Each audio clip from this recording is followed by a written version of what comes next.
And we are back. Welcome to Charco's Tactical Podcast, episode 47. 47. I am here with my amigos. I have Omar Essen. The episode of our great president, number 47. No one does it better. I don't know, man. I'm getting disenchanted with the You whole didn't see Trump the video of him on the roof? That was the funniest thing I've ever seen in my life. What roof? Mr. President, what are you doing up there? Hello, Peter. That was so funny. That was so funny. I have no idea what you're talking about. I'll show it to you. Okay. I have Luke the Glue. What up? Number 16, Andrews. What number is it? Oh, yeah. A little dig in there. Well, 6, and I have the amazing Dean Carroll. What's going on? How's everybody doing? Good. Good.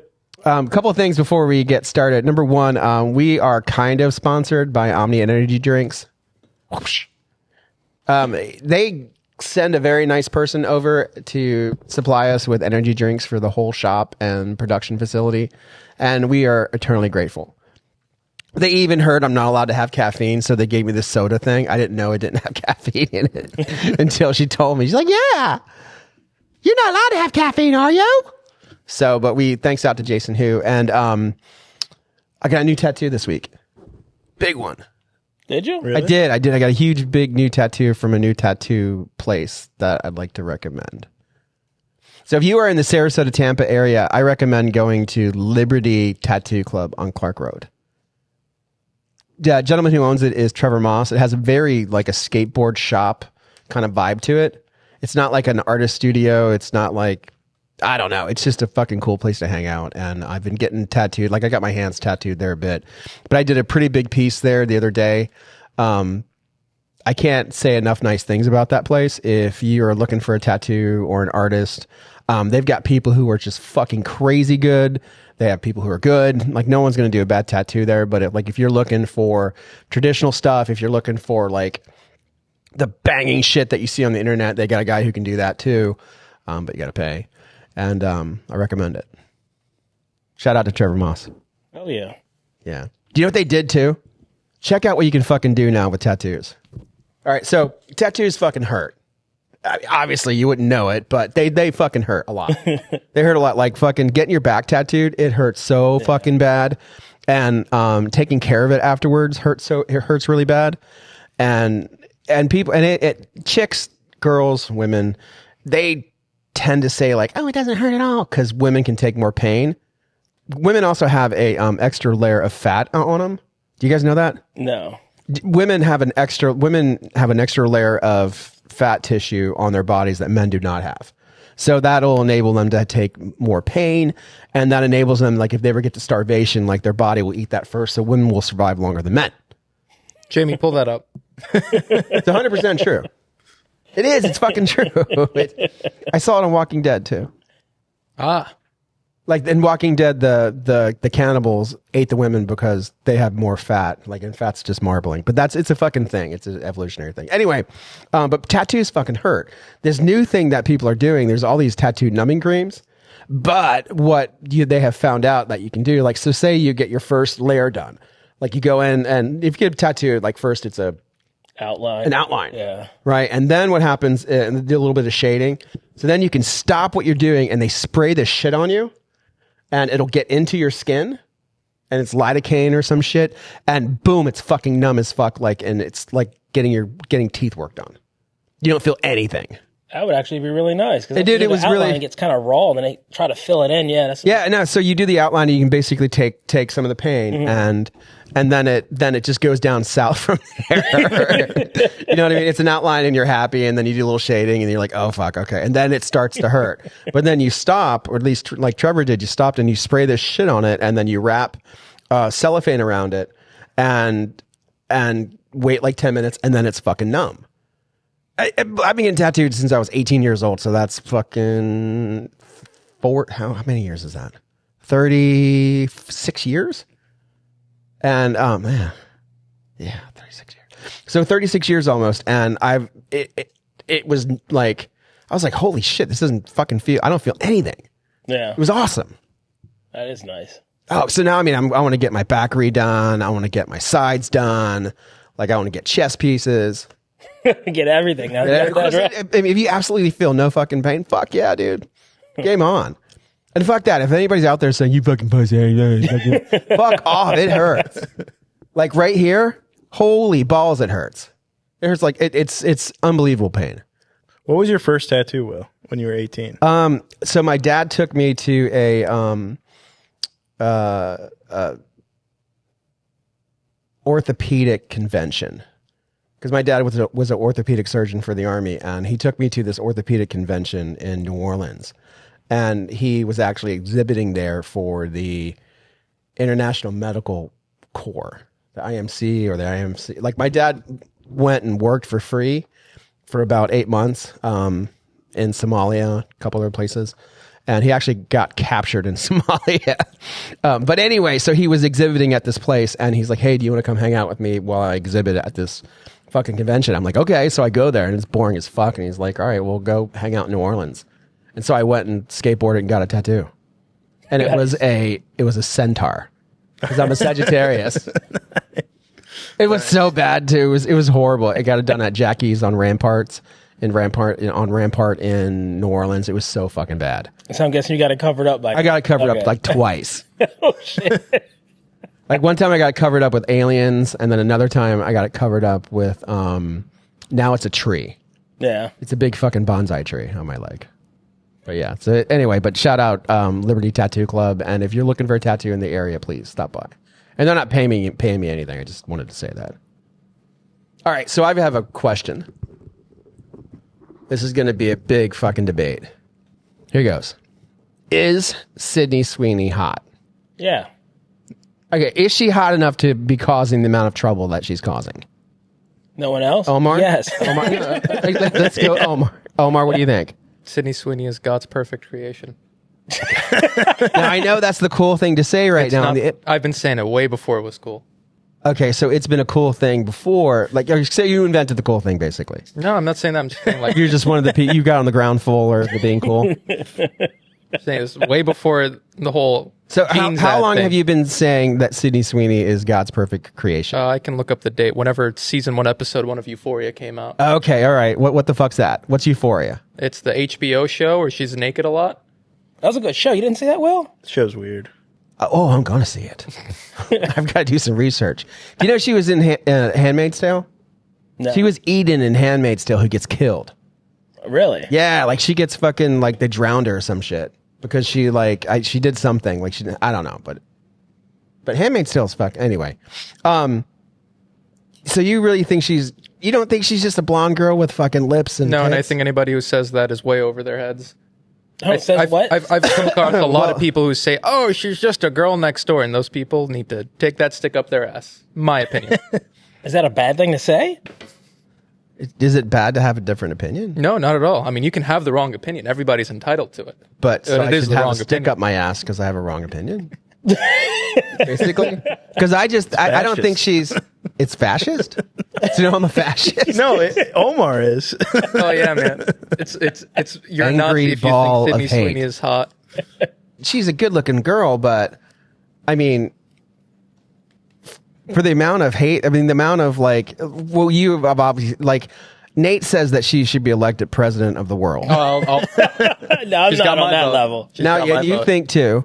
Oh yeah. And so isn't it just like a Chuck Norris thing? Like, remember how Chuck Norris was like a meme? Yeah. No, it's not a meme. It's not a meme. So He's just the most attractive human being to ever grace this earth. I mean, that's a fucking bold statement. And it's 100%. So Dean, what do you think? I think she's a good-looking girl. Do you think do you think that she should be causing this much? No, I think there were 20 girls who looked like that in college. Yeah, When I was I bet you could go to the gym and find 20 girls that look like Yeah, that. I've heard people say that. Girl. Disagree. Everybody who says, "Oh, she's not that hot," is always like, "Oh, I can." I'm not really saying she's not that hot. She's good-looking. She's just a good-looking girl. I don't hold her at a higher than just everyone else. I get that and I respect that. Okay. The thing I don't respect is when No, you're he like, "Oh, wants you to can find 20 other girls that He look wants to just stick like up her." your Like, ass too, Dean. It sounds like it. Yeah, he's like, yeah, fuck you to stick up your ass. But you can find beautiful women like that. You go to college. Not like that. Have you been to the gym lately? Yes. Which one do you go to? Amped. Right over there. Yep. And there aren't like 20 what time do you go? Oh. There's hot women there. When's the last time you went? No, anything close to Sydney Sweeney. Luke, what do you think? Yeah, look, get in on this. Luke is pro Sydney Sweeney. It's not that I don't think she's. And what about like? Hold on, we'll get more into it later. Like because this definitely has something related to guns. So because I know you guys like talking about. Ooh, wait, you guys like talking about chicks. Yeah, because Dean is notorious for he just wants to talk about guns, and Omar too, where Luke and I like controversies and conspiracy theories and talk about all kinds of other shit. Dean and Omar just really want to talk about guns. But now we've learned that Omar and Dean will talk about girls. I mean, you asked the question. Sydney Sweeney. So, all right. What do you think, Luke? I mean, I only have eyes for my girlfriend, so I'm kidding. Jesus. No, she's definitely... Your girlfriend probably likes Sydney Sweeney. Probably does. Yeah. She's attractive, yeah. I don't know. Is she earth-shattering? I don't think so, no. I think she's really good looking, but, I don't think she's, like... She's not even that really good looking. She's just... Okay. She's just good looking. Okay. You can't say my wife. Name one person better looking. Ana de Armas. Really? Yep. There's two distinct features that Sydney Sweeney has that I think Ana de Armas lacks. Okay. You mean okay, so what? Her two breasts? She's got a decent system up top, Anna does. I think not that I've ever seen it. I'm trying to remember who. I think it was on the Steven Crowder show. They were having the same debate. Oh, and I thought it was the first guy. No, and this is a hot debate talk. Somebody on his crew said something that I thought was 100% right, and they were talking about like, oh no, just like take the boobs out of the equation, whatever. And then the guy just goes, all right, flip this around, have women grade men, and like there's this hot guy over here. Hot tall guy. There's this hot tall guy over here, but this hot tall guy has two boats. Who do you think is winning that argument? Who do you think is winning that selection? That has no relevance, dude. The boats have so much relevance. It doesn't. I had a boat, and it didn't affect my happy time with my wife at all. You're married, man. It didn't. But I mean, she didn't like say, "Let me take my clothes off. We have a boat."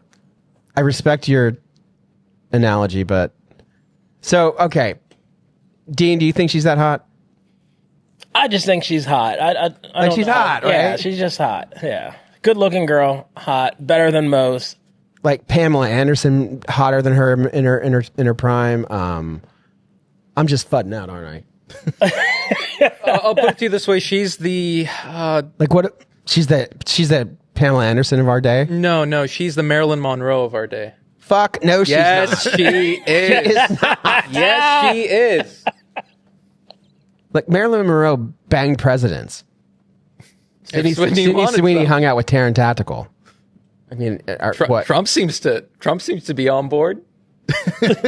Okay. If she's a registered Republican, I love the ad.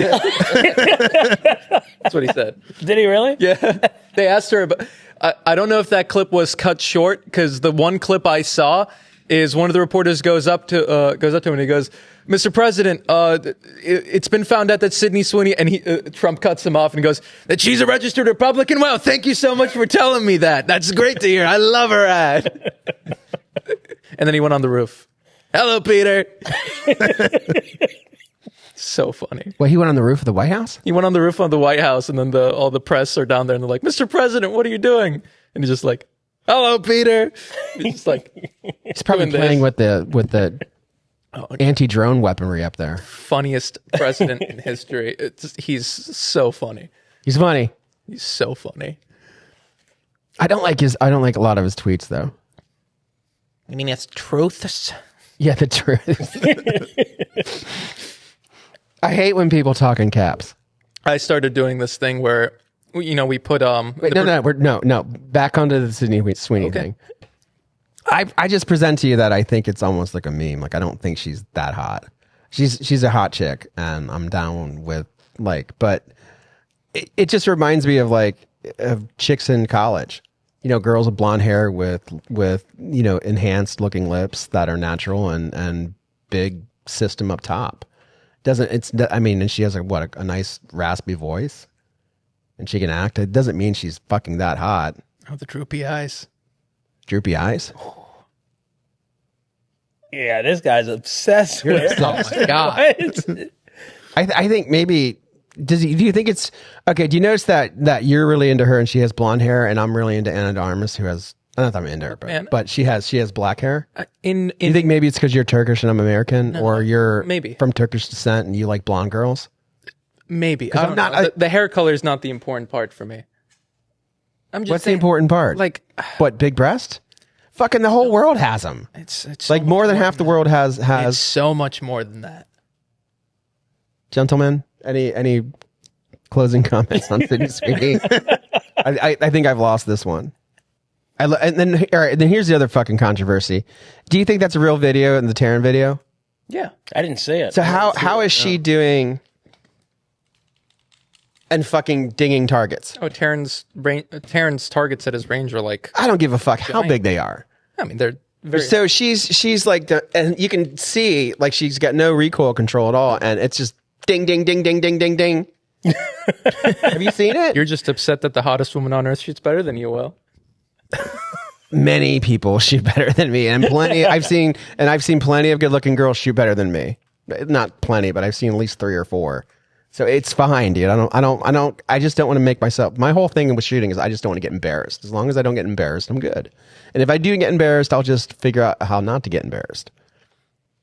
That's all I'm down with. But it's, and maybe I am a little fucking butthurt that she's just fucking bang, bang, bang, bang, bang.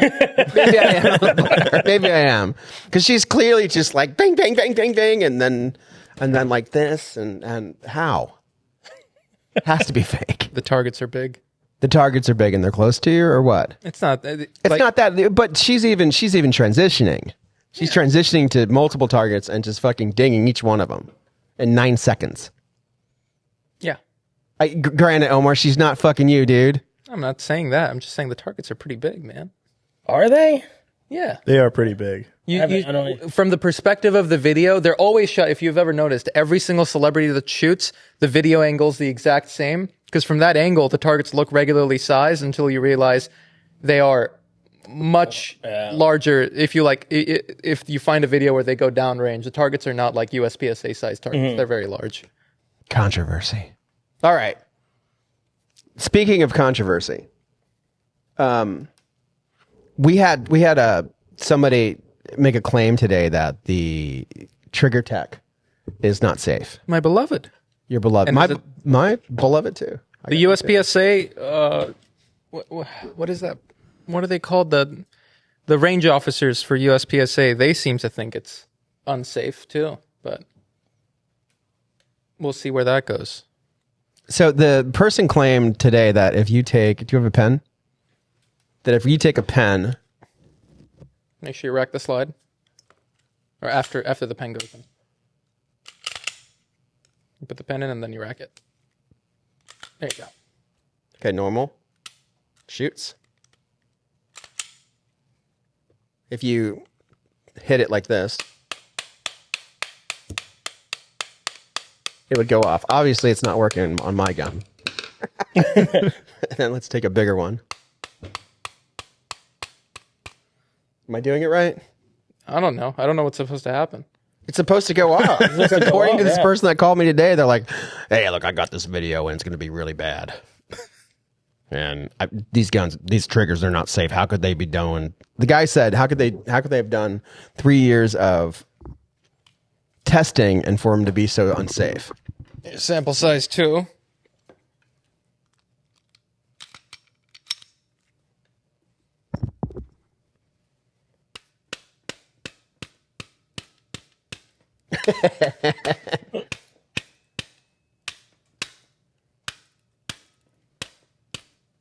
I don't know, man. Oh, I'll even try this thing. Pull it up to the wall. Oh, I pulled it that time. That scared me a little bit. Desktop.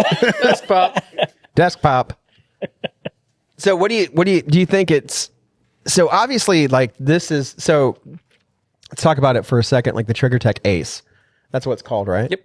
So without a doubt, like the best Glock trigger to ever fucking launch. I have said this. Would you guys agree? 100%. 100%, like game changer. I've said this. It's a bold statement. That trigger's the best thing to happen to a Glock since the optic cut. That's pretty good, Yeah, I would I like say. that. Yeah. And 100% burn rate, which means every one of them we sell. Oh man, the fucking TriggerTech rep ironically came by today, and he's like, well, you don't have no more in order. I'm like, motherfucker, I totally ordered like 20 of them from him immediately when they landed.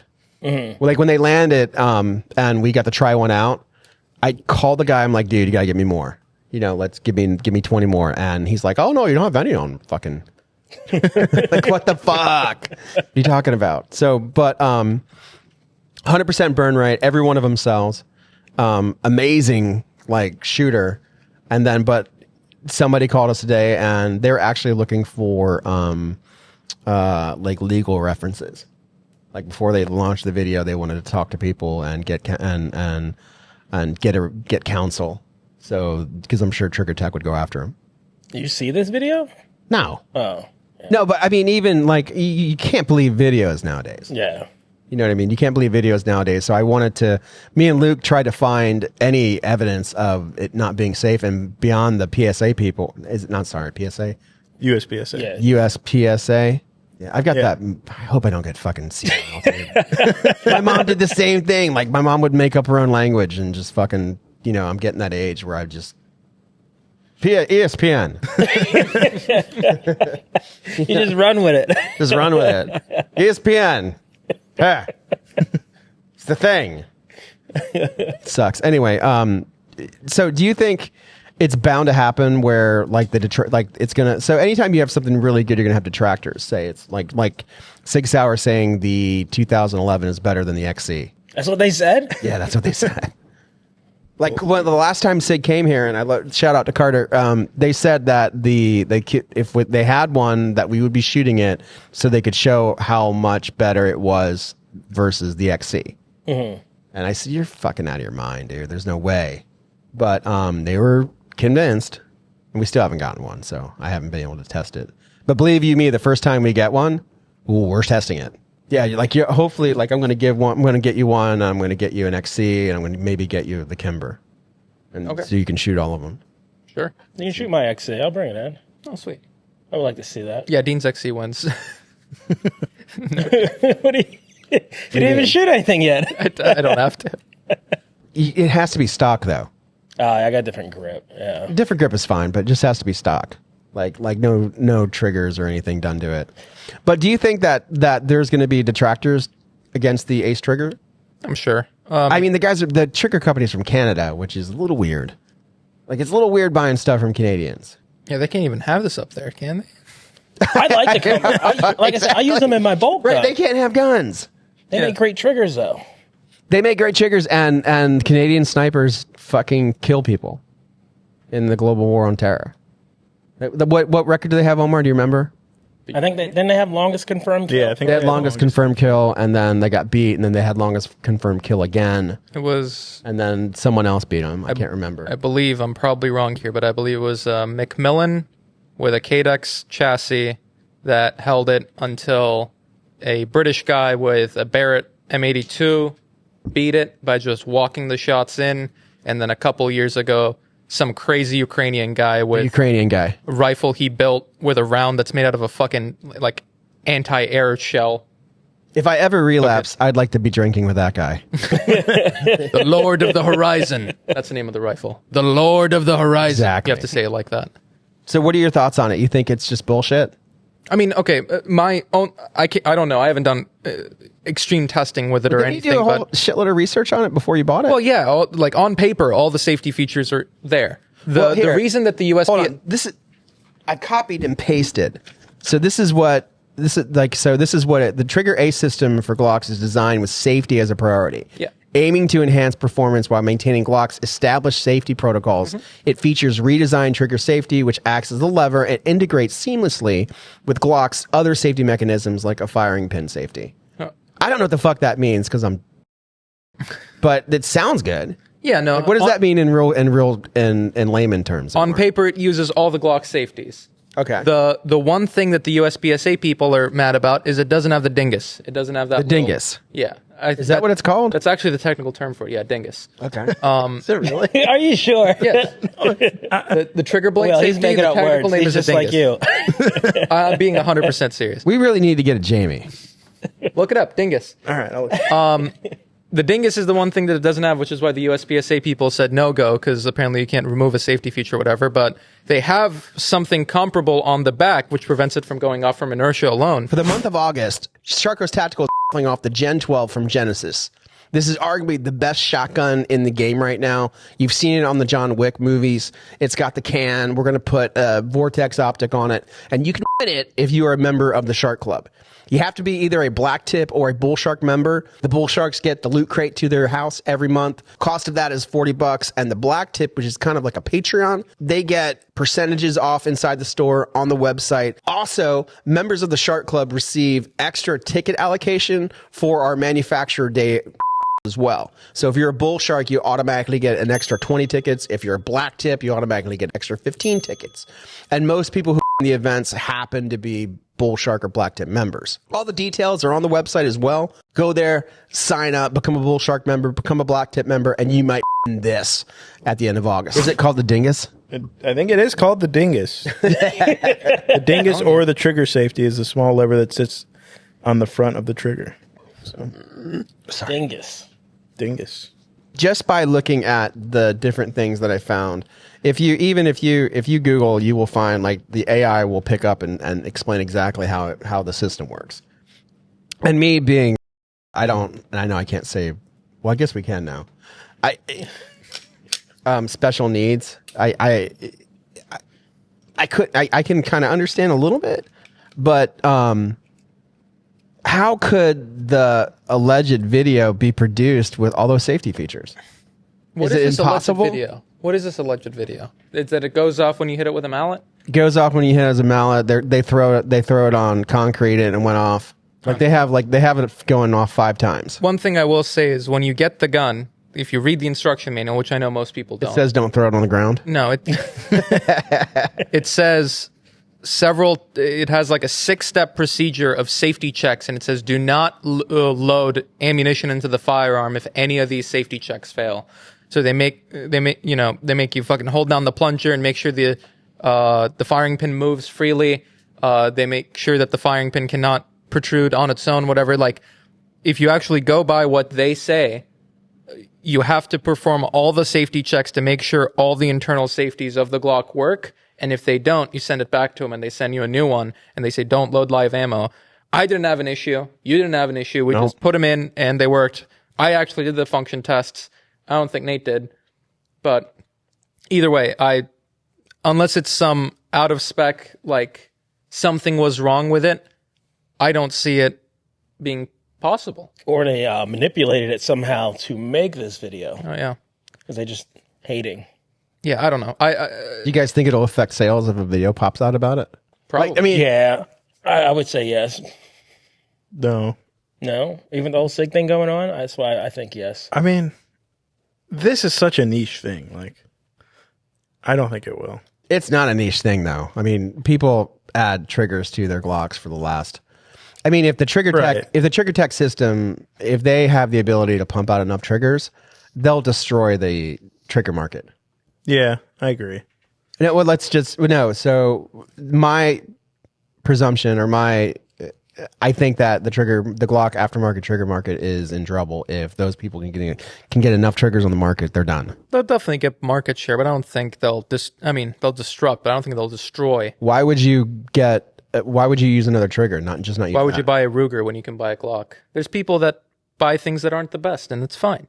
Well, if the Glock aftermarket trigger is in the same price point, why not just buy the TriggerTech? Well, that's what I'm saying. Why would you buy a Sig 320 when you can buy a Glock? People like to be different. People like to buy something that isn't the best thing out there for some reason, whatever reason they may have, whether it's being hipstery, whether it's some internal thing that makes them believe it's better, whatever.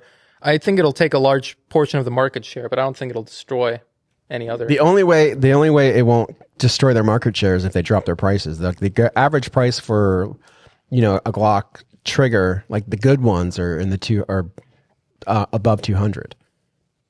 Right? Back in the day, it was like $100. Now it's fucking somehow it got to 250, 275. Back in the day, it was $100, then 140, Well, this thing is in trouble if they ban it from USPSA matches, which I don't think they should. Why? Well, because Is it banned from 3-gun? I don't think so. It's specifically one guy at USPSA made an opinion piece saying that if you are a range safety officer at a USPSA match and someone comes with this trigger, you have to turn them away or have them change out their trigger because it doesn't have a dingus, which I think is stupid because you can pin your grip safety on a 1911. This is the exact same fucking how thing. much is USPSA really conducive to the overall market of firearms? Not a huge amount, especially when we're talking about Glocks. Aren't people but moving from USPSA to 3-gun? No, I mean, I feel like they're. I mean, you can weigh in on the Steen. He's having a dream. Yeah, I wouldn't think they are, but I don't know. Bear is right by Omar's feet because he wouldn't move, and he's having a little dream. There's people who have problems with leadership at USPSA, which I think is very substantiated, but it's still the best shooting sport, like for pistol shooting out there. I don't think it's going anywhere. You can make the case. I'm not saying it'll go anywhere. I'm just saying, but does it have to do with, like, will people not buy triggers because of the trigger, because USPSA says no? I would think so, because you might have a friend that shoots in it, and then he might be the best shooter out of your group, and everyone leans to him. Now, he can't use it, so he's not talking about it. Maybe their friends don't buy it, and so on and so forth. So I think it could affect sales, because I feel a lot more people are starting to get into USPSA. Yeah, but are people really shooting Glocks in USPSA that much? Yeah. Really? With carry optics on the Yeah, rise, I guess you're right. Yeah. Yeah. A few years ago, probably not. I don't know. I was Yeah, for you guys not, but now, yeah, he said a lot. Just the way that the divisions were set up, it just wasn't good. I love this gun. Hell I yeah. do. I love it. I love that. I love my 19 so much. I've never heard this trigger having any problems, though. This is a first. I don't. When you told me earlier on the day I did research, there's not a single thing about it online talking about any troubles. Well, is there not a single thing about it online because they're not sending triggers out to people, and people are just expected to make videos of the triggers, and those that have just not come out? Like, it's still a relatively hard trigger to get. Like, you have the ability to get it from your internet sources, but they're not easy to get. So, PSA emails. I feel like a lot of people are signed up for PSA emails. and how many times have you seen it on your PSA email? Like 3 times. Oh, fuck. Fucking PSA, the bane of my existence. They're in stock. I don't think Are it's they in stock now? I can check. I don't think it's a necessarily hard trigger to get. It's probably just the exposure. It probably doesn't have as much exposure as TriggerTech would like, but once it gets it, I feel like it'll fly as long as it's not banned in competitions, which it shouldn't be. Yeah, I mean, is the 320 banned in competition? Yeah, it's now banned. Is it? Not officially in USPSA, was- is it? Yeah, I saw a thing the other day, a couple days ago, saying that they weren't allowed in any variant of it. Yeah, they're not only are they in stock on Palmetto State, they're also on sale. Motherfucker. Just fucking Canadians. Come on, man. Just give me 10. Just 10, please. USPSA is not issued a general ban. There's a lot of ranges that ban 320s at their ranges, but USPSA as a sport hasn't said anything about the 320, which is even more reason why this should be allowed. Yeah. If the lady next to me can run a 320 that jams or the gentleman next to me can run a 320 that jams every stage and he has to fucking hit it against the wood, I should be able to shoot that. Was that a 320 that was happening too? Yeah. Where the guy just had to keep punching things with an Yeah. optic, which looked really cool. So, are you going to take it out of your gun because you can't have it? I'm going to do everything I can to make sure I can have it. Even if they make the thing, even if Did you use it the last time you shot PSA? I shot it at USPSA because on the match I went to, because that's like a local match. They really don't inspect your guns or anything, and it isn't officially banned. It's on the discretion of the RSO. It's just an opinion piece that's telling RSOs to ban it. Yeah. But even if they make like an official statement saying this thing is banned by name because it doesn't have a dingus, I know an engineer. I will make a fucking dingus that fits in there, and I will keep using it. Okay. There's also been a recent development with the Sig 320. I'm sure there has. Do you know, I don't know if you watched the comments, so I tried to reply to all the comments on YouTube just because I think it might help our reach and might help our followers. I don't know if it really works or not. And there's a lot of pro Sig hate from the last video clip. Have you guys seen that, or has anybody looked at it? Pro Sig, like they're Pro Sig they're hate. on Sig's side. Yeah, like there's one guy who said that Sig's going to come sue us. Go ahead. Like what? I demonstrated something that somebody They said that Sig is going to come after the people who did bad videos or made them look bad. I'm demonstrating something that happens in reality. I'm pro Sig. You're pro Sig? I mean, I'm not pro 320, but I'm definitely pro Sig. Absolutely. They're business partners of mine. It's a money thing, isn't it? It's not a money thing. They're business partners of mine, and Sig Sauer is not going anywhere. I'm sure they're not. They're not going. No, I Their am grubby hands and everything. I am definitely pro Sig Sauer, 100%. Make that a short. There are people giving us pro Sig hate in the video. I'll take all of it. Send them my way. Yeah, you don't have a YouTube page, buddy. I have a YouTube page, and Checkmate. I have the reviews and shit, the people, the negative stuff. I don't care, but I'm just saying it is happening. Like a lot of people had a problem with the whole, but the thing that we said in the video was it's not a good indicator of the trigger being bad or the gun being bad. Yeah, the video was edited in a way where it took out most of the bad stuff I said. Yeah, So the fact that we're still getting pro Sig hate on it is fucking hilarious. If you kept my actual opinions on Sig in there, that would have been even funnier. It wouldn't have been funnier. I think it's hilarious. I feel you've got to differentiate comments, in my opinion, because there's so many. I mean, we already have the study out that's saying half of all internet traffic is bots now. Like that, as we know of right now today, half of all internet traffic is AI, which is, fucking dead internet theory. The internet's fucking dead. Might as well be. On top of that, you've got all these people whose opinions just frankly don't matter. I'm sorry if that's offensive, but like, if you comment on a video, something like, the AR-15 jams if a speck of dust touches it. Like, yeah, thank you for the comment. Thank you for feeding the algorithm. Go ahead. That's not even worth responding to. I feel like a lot of the pro-Sig thing is just people being contrarian, because right now the internet's anti-Sig, or the general mass in general is, on the anti-Sig train, and it's probably a cool and hipster thing to do to be pro-Sig right now. It'll keep flipping back and forth. That's how I see it. It's definitely not a cool pro hipster thing to be pro Sig. I think so. Have you seen more comments have you seen anybody else be pro Sig? Or just me saying that people are pro Sig sometimes? Let's put it to a test. Or you're just using your psychological knowledge of people and that they're flip-flopping on things. Let's put it to the test.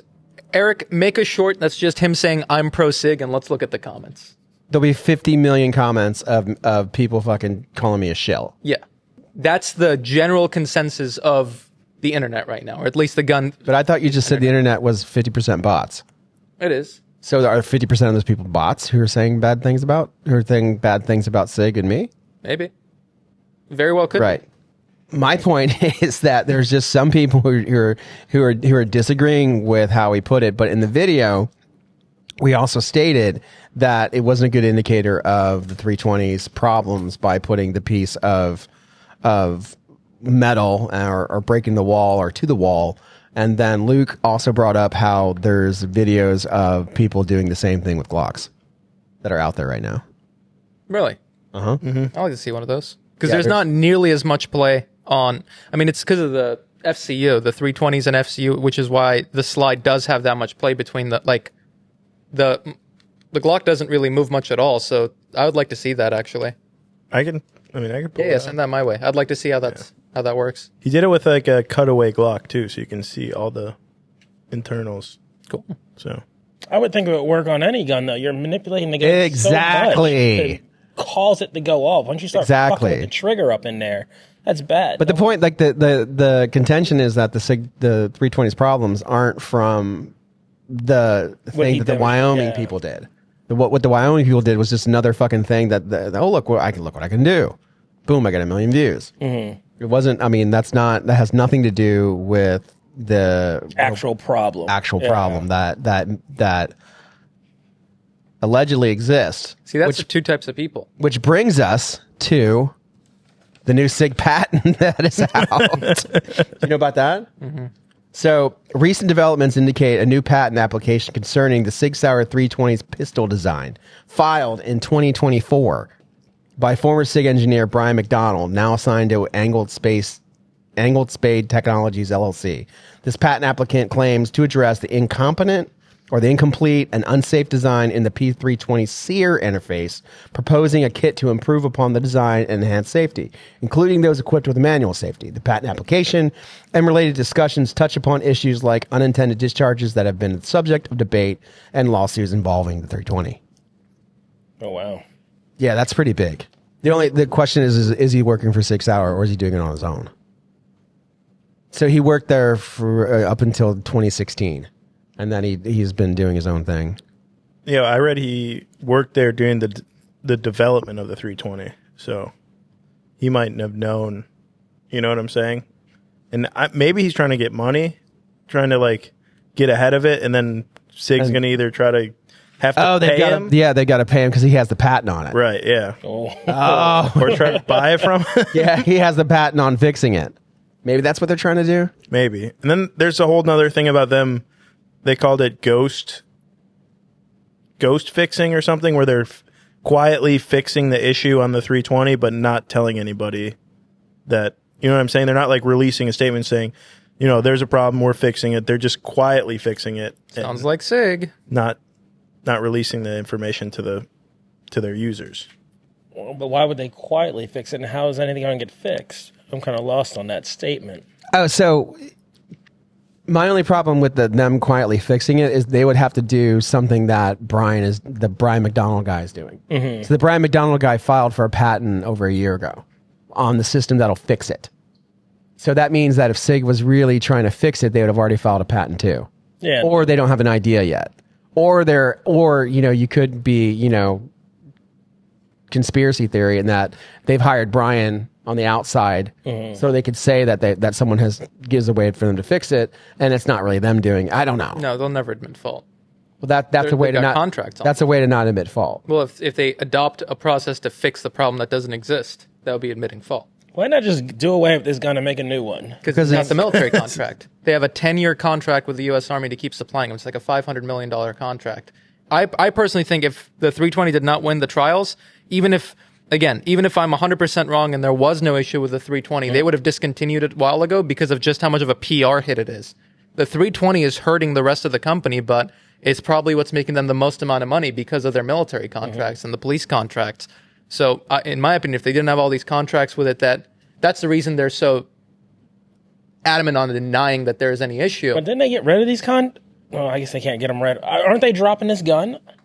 No. There's people in the Air Force that want to switch back to the M9s. Mm-hmm. There's a few people in the Army, like specific, not the Army as a whole, but specific units in the Army that are asking to get their old M9s back, but there is no like official military-wide recalling of the 320. And there's rumors they're trying to get there's rumors they're trying to do the Berettas. They're trying to get the Berettas back. There's rumors that they're trying to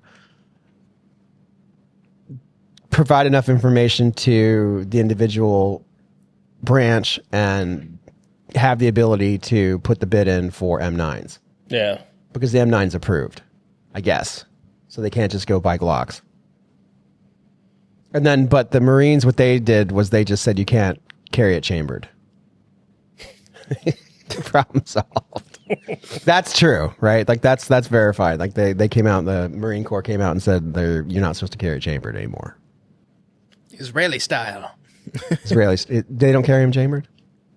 Yeah, that's like... That's an urban legend? No. The IDF guys do not carry one in the chamber because every Israeli citizen has to join the IDF. So at one point you can have Joe Schmo, who has very, very minimal training, walking around with a gun.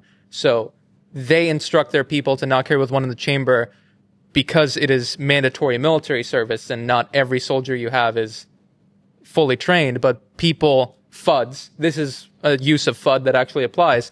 FUDs will say, oh, the IDF carries without one in the chamber, so I'm not going to carry with one in the chamber because if the IDF has enough time to pull it and rack it with a terrorist, I obviously will if somebody's mugging me. So it's like it's a FUD lore like meme that the IDF actually does not carry with one in the chamber, and people use that as an excuse to not carry with one in the chamber, which makes you a liability. But they have training. Minimal. It's not minimal. You have to spend 2 years in the military. Yeah. How's that minimal training? You think the secretary, that the 18-year-old girl, Don't they still have to go to boot camp though? We need to get Alex on the podcast. I mean, We can ask him about the training. I'm sure the quality of training for each soldier is not very high in any country where it's mandatory military service and every person has to go through military service. Like every person has to serve for a couple of years. It's the same thing in Turkey.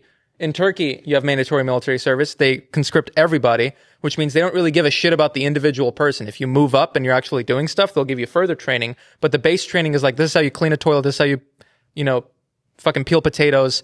Here's a gun, shoot 5 rounds. Cool. You were able to fire without killing your friends. Take the gun away. Go ahead and peel potatoes for the rest of your 18 months.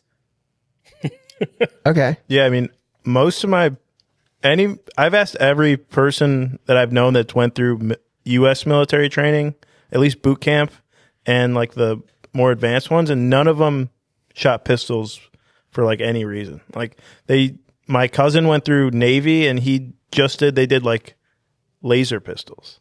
Airsoft? Like, yeah, basically. Yeah. I'm like, did you shoot any guns? He's like, yeah, we shot M16s, but that's it. I'm like, any pistols? He's like, yeah, it was like a laser pistol that we just like tried the trigger out.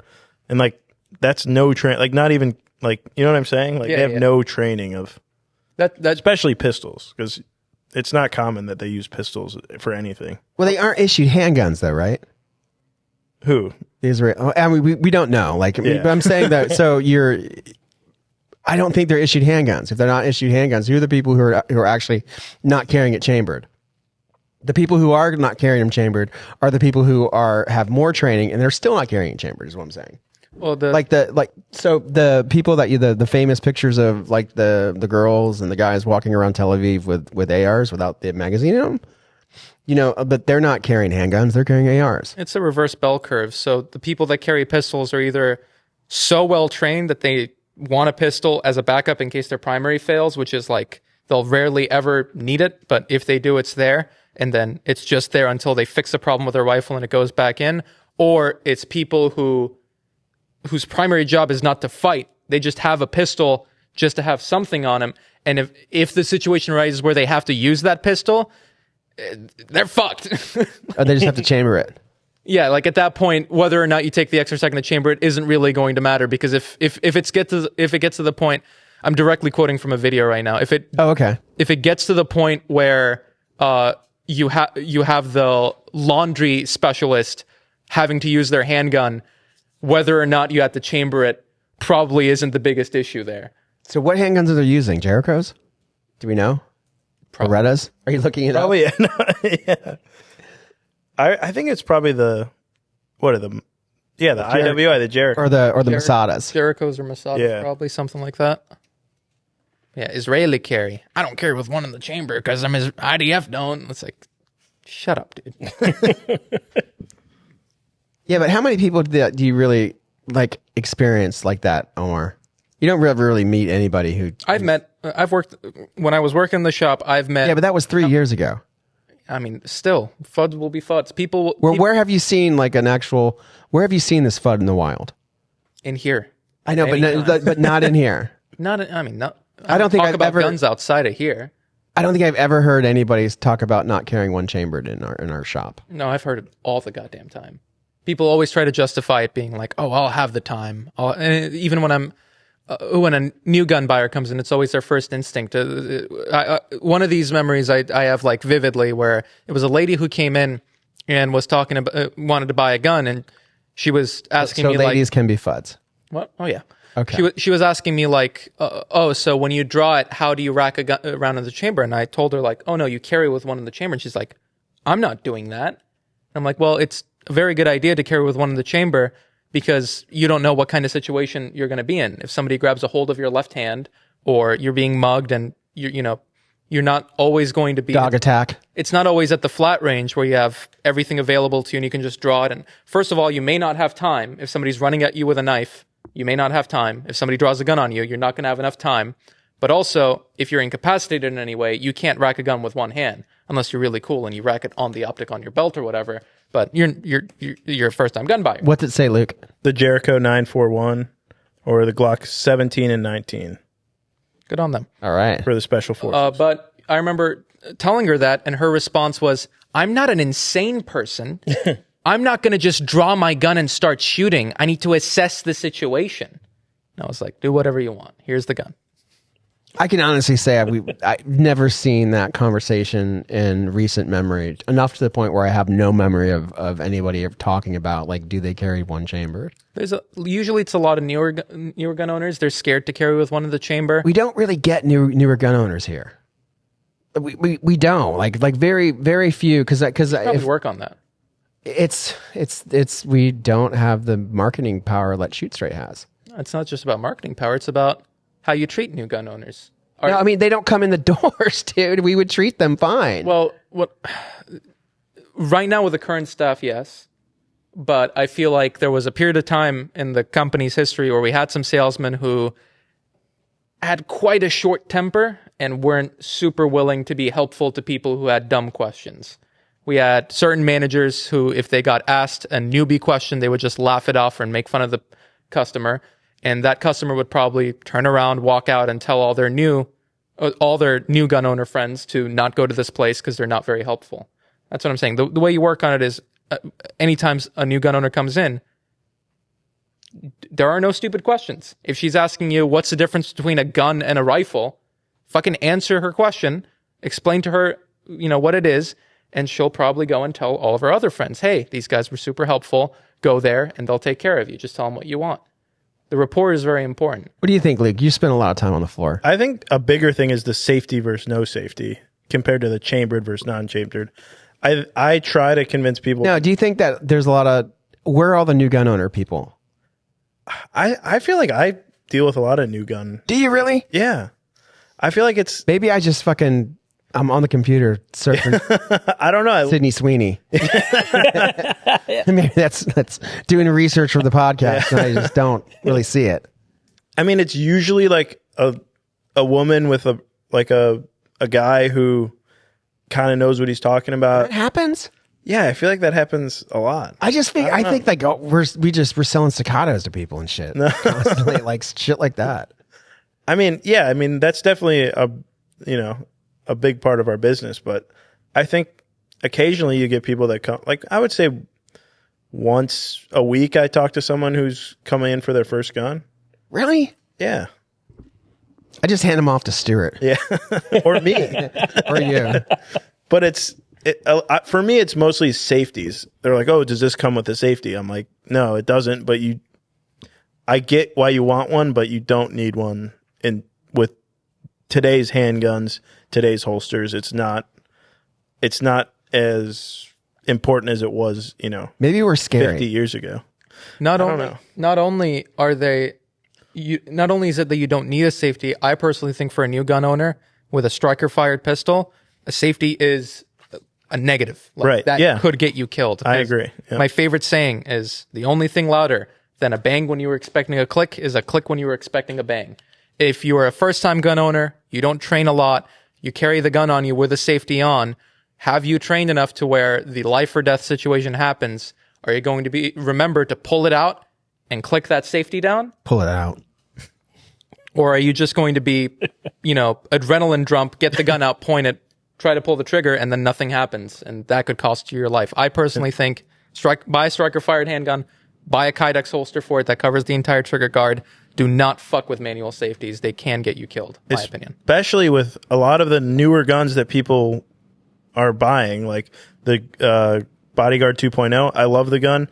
The safety on the manual safety one is... Yeah. It's tiny. It's tiny. The Rugers, like the EC9, that safety is... and the Sig one's all right. You say, it's hard to press down? They're just tiny. It's hard to engage and disengage. Ooh. It's not like a 1911 safety where it's like right on your thumb, and it's kind of like you got to like sit there and, really crank it. Find it, hit it. I feel like the gun industry is very backwards in a lot of ways for a lot of new gun owners, and I feel like this is where employees at gun stores being able to describe these to people is very important because, like, as a person who doesn't know anything about guns and you just want one, in your mind, you want a safety because safeties make the gun safe. You want a small gun because smaller guns are easier to shoot than bigger ones. You don't want a big rifle. You want a little small pistol because little small pistols are easier to shoot. Like, this is the perspective of someone who doesn't know anything about firearms and that's how you end up with someone coming in for their first gun, buying some micro 9 or some, hammerless revolver, going out to shoot it once and hating it, never training with it, and still sometimes carrying it around with no training. I don't think that happens here. I do not see instances of us selling LCPs, bodyguards. We do not sell like safety guns to first time gun buyers. Very rarely do I see someone who buys a bodyguard 2.0 I haven't seen someone buy that as their first gun. I am sure, I'll throw a random number out. You have sold at least 30 people their first handgun and was probably a 43X or a 365. Would you agree with that? Probably in the last month, probably 30 people have bought their first gun here and it was probably a 43X or a 365. I couldn't tell you. Because in their mind, it's a small gun and it's easier to shoot. That's what I'm kind of saying is the whole gun stuff is backwards. You think the safety is good when it's definitely not good if you don't train with it. The smaller guns are way fucking... What? It doesn't have a safety. The 43X doesn't have safety. I understand that the Glocks don't have a... You don't have to tell me Glocks don't have a safety. Well, I'm just saying, you just said safety. I'm talking in general. The firearms industry or just firearms in general are very backwards to new people who walk in who don't know anything about guns. The safety thing is one. The little gun thing is two. That's a separate thing. People think smaller guns are easier to shoot. Smaller guns are way harder to shoot. People don't know walking in that it is probably literally 1,000 times easier to shoot an AR accurately and effectively than it is to shoot a little micro 9. But you can't conceal a Glock 19 well in Florida for most people. Sure. And if you're just... You can if you're a skinny new American. If you wear flannel every day, you can conceal anything. If you're just buying the gun to carry it on your person and feel safe, that's totally fine. More power to you. I'm glad that works for you. But you got to think about it like in the extremely, extremely, extremely low chance situation where you have to use your firearm. It's got to be something that you can use effectively or you're a liability. So I don't think that the firearms industry is backwards. I think that the firearms industry tries to survive as an industry. I think that for 50, 60, or however many years the firearms industry has been, they tried to sell guns that you're talking about. And then once the concealed carry craze happened, when small guns happened with the advent of the P38T, it changed everything. And they're not doing it so much for the people's general well-being. They're doing it for the marketability. Sure. I'm not... But really it's not backwards. It's just they're doing it to make money. I'm saying the way that a new gun owner with no information about firearms views guns is backwards to how they are in real life. That's all I'm trying to say. Like, if you ask a new gun owner, I can guarantee you 9 times out of 10, they'll say something along the lines of, I don't need something big, I just want something small. Because in their mind, the smaller the gun is, the easier it is to handle. And it's the complete opposite. Same thing with a safety. In their mind, a gun with a safety is safer, when in reality, if the extremely unlikely event happens, it'll probably be a detriment rather than something positive. I'm not talking shit about the firearms industry and saying they're doing anything wrong. I'm just saying I think people who work in the firearms industry should take more of an initiative to communicate this to customers so they don't end up with something they're never going to shoot. If a lady comes in and the first gun she buys is a 38 snub-nose revolver and her first time shooting a gun is a 38 snub-nose revolver with a 12-pound trigger, she's probably not going to want to train with that thing and she's probably going to give up on guns. I think we train people I think that nobody here does that. Besides me. I mean, I will sell people revolvers all day long. But I think that, to your point, what I do, and I've always done, is if someone comes in for a gun, you say, are you looking for a carry? Or are you looking for a range gun or full size or for the house? What's the purpose of the firearm that you want to buy? And the majority of people who come in for first time are saying, I want to carry it. And thus you don't go to Glock 19. Because most people can't carry Glock 19s effectively because they're kind of big. Would you guys not agree? No, I agree with that Yeah. 100%. You know what I mean? Where the 43X, although it's not going to be, and I think like during the process, you say eventually you're going to want to get a Glock 19 or a Glock 17 or a Glock 45 or 320. My perspective is, if it's your first gun, you should probably buy the gun that you're going to enjoy shooting more and actually learn how to use a gun before you even start carrying it, and then buy the 43X after. Same thing that you're saying of like, in your mind, it's buy the 43X, carry it around. Then in the future, you're going to get tired of shooting this thing and you're probably going to buy a full-size gun and then actually start training with it. I'm saying you probably want to... That's not what I said. I said I asked the person what they want to do. I understand, but what I'm saying is a new gun buyer most of the time doesn't even know what they want. Yeah, but you can't go around telling people they don't know what they're talking about. I'm not saying do that. Yeah, but if somebody comes in and is like, I want to carry a Glock 43. All right, no, stop doing that. You should be doing a Glock 19 because it's. But no, like I'm not talking about that person. I'm talking about the person who doesn't know what a 43X is. Exactly. Well, so someone who comes in and says, I just got my carry permit. I want to carry a gun. Okay, That's cool. a completely different thing than what I'm talking about. That's the majority of first-time buyers. Help me. Yeah, that is the majority of first-time buyers are people that went to the gun show. They went and took the fucking class, right? That's the majority of first-time buyers, or they went to a trainer and they took a class, and then they come in and then you ask them what do they want. And they'll most likely tell you they don't say I just want to get into guns. They say I want to carry something. If you want to carry something, you immediately go to, of course, you go to Glock 43X or the 365 macro. But you don't start. At least what I've learned in sales is you don't start being kind of adversarial by saying your opinion is wrong. How you should said that, but no, it's not what you're saying. But that's how that would come off to most people. Most people, if you sit there and say, look, you should be really thinking about a fuller size handgun, like a Glock 19, so you can learn how to shoot and then get into carrying a gun. Can I clarify what I'm trying to say? Yeah. Somebody walks in the door and says, I'm going to buy my first gun today. I don't know what to buy. What do you recommend? Most of the time, I feel like the salesman would go, do you want to carry it? And they would go, yeah. And they would go, buy a 43X. And then they would go, sure. And that's how that transaction would go. And that's great. That's awesome. What I'm saying is if a person comes in and says, I'm buying my first gun, what should I buy? I would personally recommend saying, get yourself a full-sized handgun or a little AR pistol. Learn how to shoot effectively. Like, get good at shooting. And then you can carry a 19 if you want to in the future, if you want a smaller gun to carry, once you've actually shot with it, trained with it, etc. There are smaller guns as well that are easier to carry. But I think it's very important to be able to be at least semi-proficient with a handgun before you start walking around with a loaded gun everywhere. I agree, but I don't think that's the reality of it. yeah. I think there's a good majority of people that come in here and they have no interest in shooting. It's more of like a self-defense tool that they just want to buy because it makes them feel safe. Yes. And they're never going to they're going to maybe go to the range once to make sure it works and get familiar with it. And they're going to put it in their purse. They're going to put it in their glove box. If they read the comments on YouTube, they're never going to go to the range. They're never going to want anything to do with Second Amendment culture if they read the comments.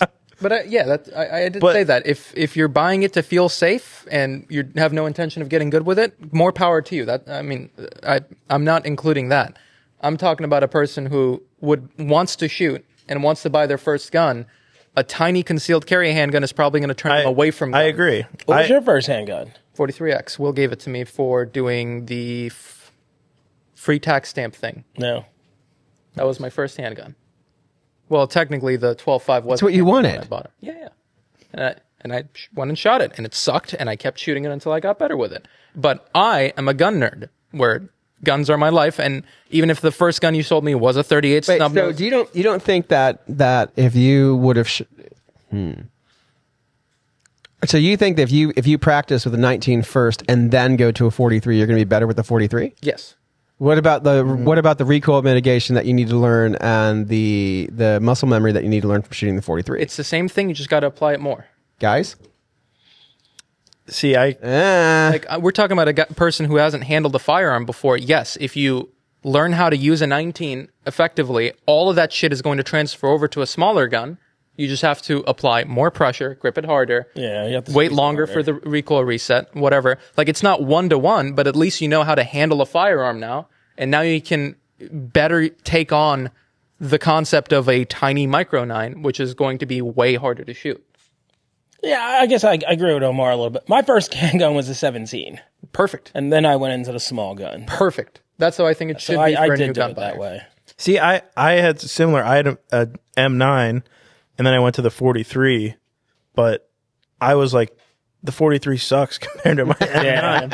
Yeah. And then the 43X was coming out. Yeah. Like, I want that one, the bigger grip, to be easier to shoot. Then I rush into a 43X. My whole thing is I want people to be into guns. I want people to shoot guns. Right. And I think it happens way more often than you think, is when somebody buys their first gun and it's a gun that shoots like shit but conceals really well. They shoot it once, and because of that experience of them shooting that gun that shoots like shit, they no longer want to go out and shoot guns. Where if their first experience was with a staccato or an M9 or something full-sized, aluminum or steel-framed, like a gun that actually shoots nice, they would shoot it, they would have a great time, and they go, I want to shoot more. And then they would buy more ammo, and they would go shoot more often. And then eventually, they'd be like, maybe I should buy a smaller gun. And the first time they shoot it, they'd have the same reaction Luke did, where it's like, this thing shoots so much worse.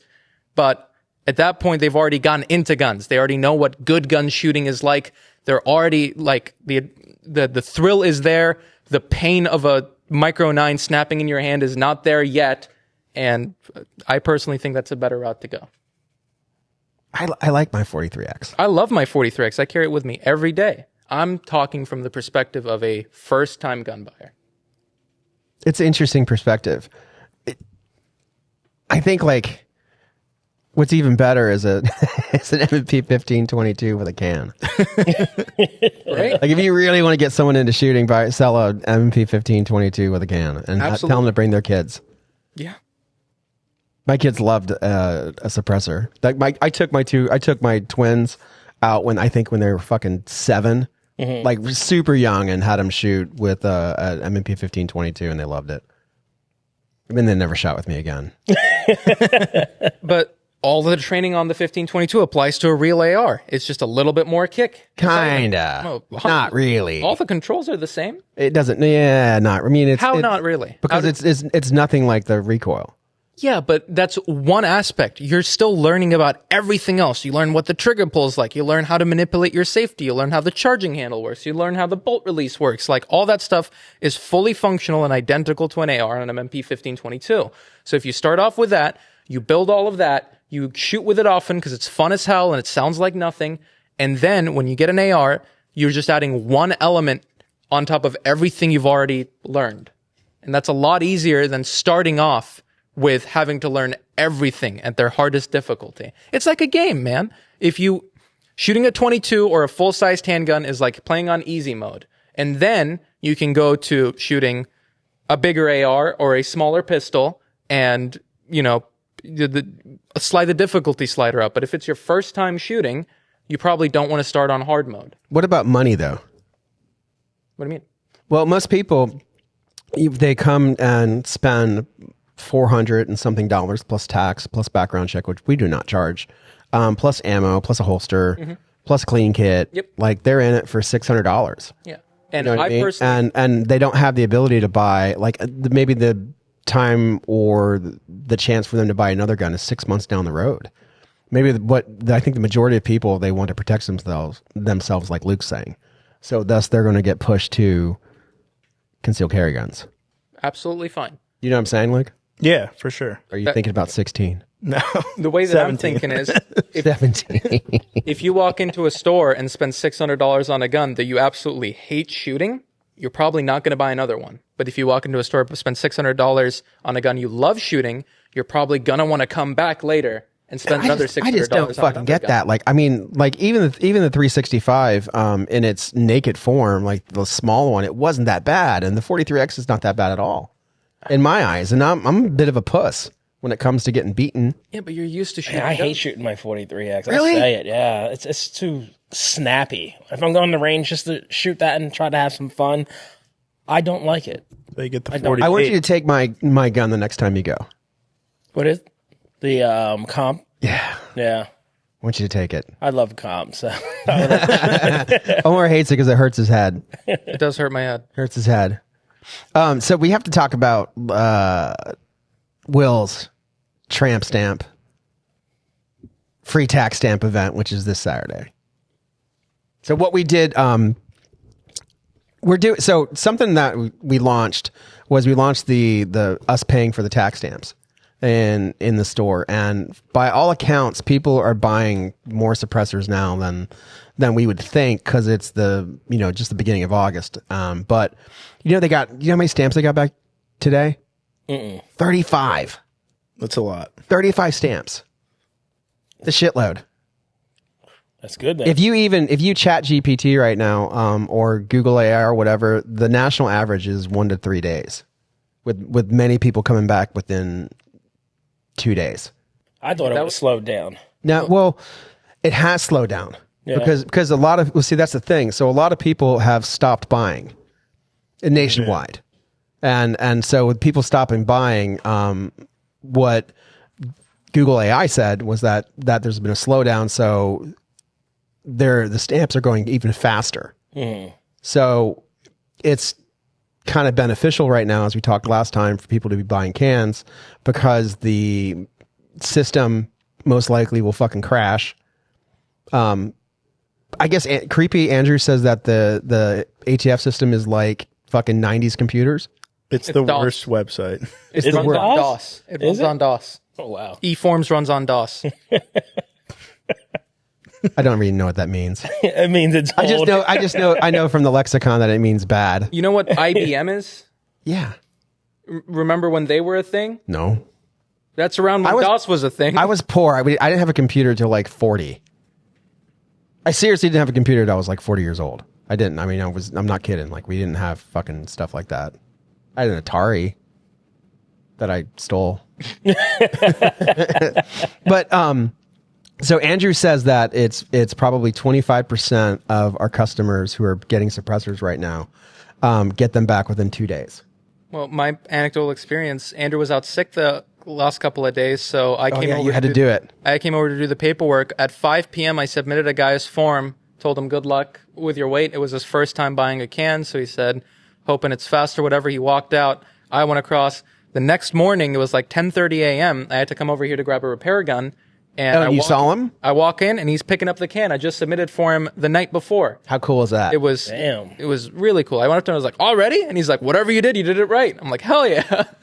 Isn't that cool? Yeah, it was great. So it's an interesting perspective that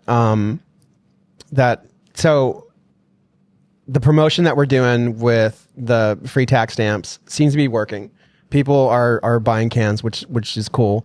We're going to do an event this weekend where it's just Suppressor Fest, like it's us, as opposed to having reps, which is kind of cool. Like, I kind of like not having the reps. Really? Yeah, I like it because it's because you don't have to hear the shit from the rep.